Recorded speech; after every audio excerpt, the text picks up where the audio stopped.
Hey, coucou, bienvenue à toi qui passe par là. J'espère que tout va bien de ton côté.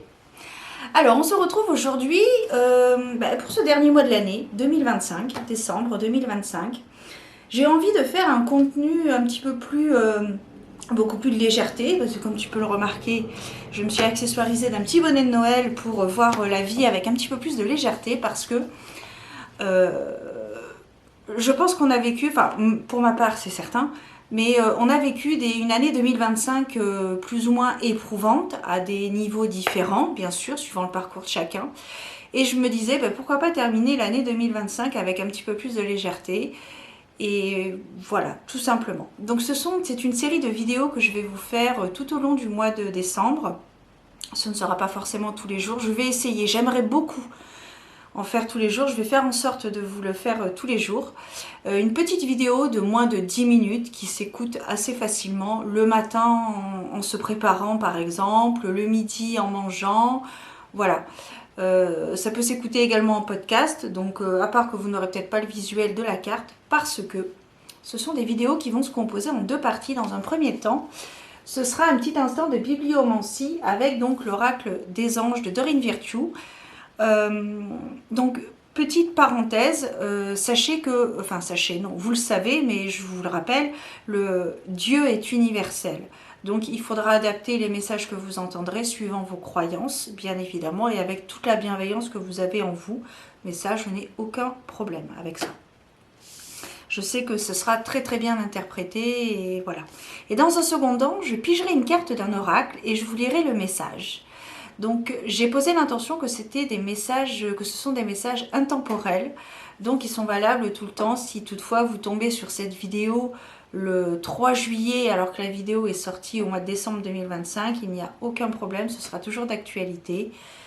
Si cela résonne avec la situation que vous traversez, puisque ce sont des messages généraux qui concernent le monde en général, la personne, les personnes en général. Donc il se peut que ce message ne te parle pas, et c'est tout à fait normal. Et dans ce cas-là, eh bien, merci, au revoir, bonsoir. Voilà, je crois que j'ai tout dit. Je vais poursuivre ma petite lecture, et puis je vous donne rendez-vous très bientôt. Bon visionnage, bonne écoute, et prenez soin de vous surtout, c'est très important. Faites du mieux que vous pouvez, et ce sera parfait comme ça. À bientôt.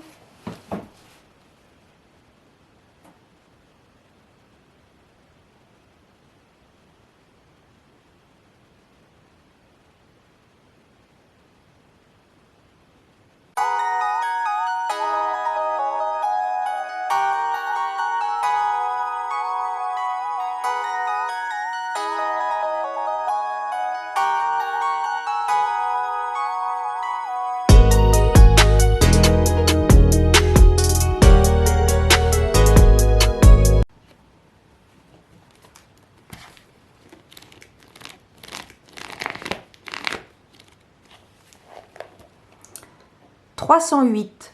Acceptez notre amour. Même s'il arrive par moments que vous doutiez de votre nature aimable, nous, les anges, vous chérissons continuellement, mais ne vous jugeons jamais et nous vous transmettons toujours notre affection, car nous sommes le reflet de Dieu et nous ne pouvons que manifester l'amour.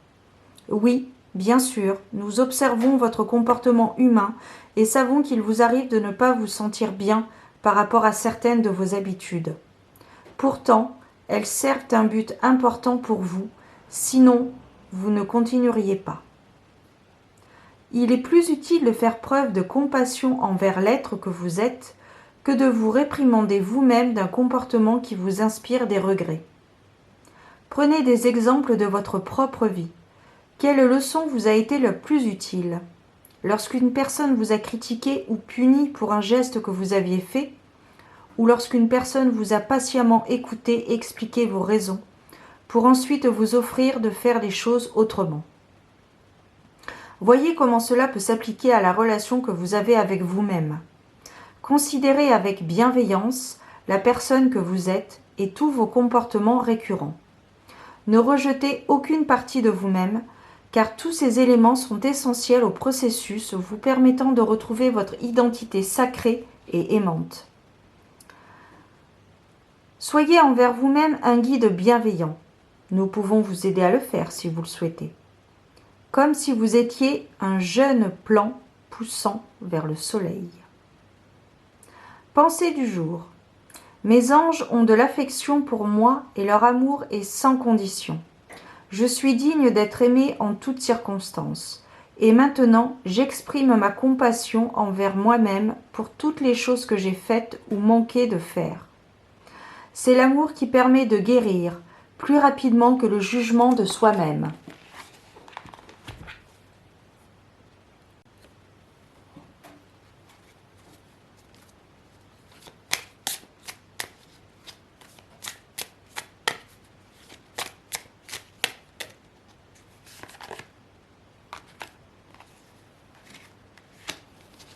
Carte numéro 48, les synchronicités.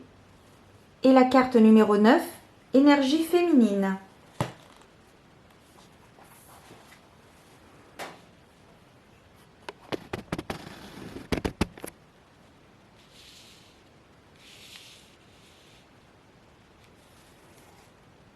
Carte numéro 48, les synchronicités. Tu es dans une période où tes guides et ton moi supérieur t'envoient beaucoup de signes. Tu peux parfois avoir besoin de soutien et de confirmation face à certains questionnements. Les synchronicités sont là pour ça. Elles sont comme une confirmation de ton alignement avec ton cheminement personnel. N'as-tu pas remarqué que la vie met sur ton chemin les bonnes personnes au bon moment? Des messages qui te sautent aux yeux? Une chanson qui semble te parler directement? Des heures miroirs? Conseil. Sois attentif et présent à toi, et tu pourras observer les synchronicités qui te sont proposées. Il ne s'agit pas de chercher des signes partout et dans tout. Laisse-toi seulement guider par ton intuition et par la magie de la vie. Les messages arrivent naturellement à toi. Généralement, lorsque les hautes sphères souhaitent te suggérer quelque chose, cela se présente plusieurs fois, de manière consécutive. On ne peut donc plus appeler cela hasard. Réjouis-toi.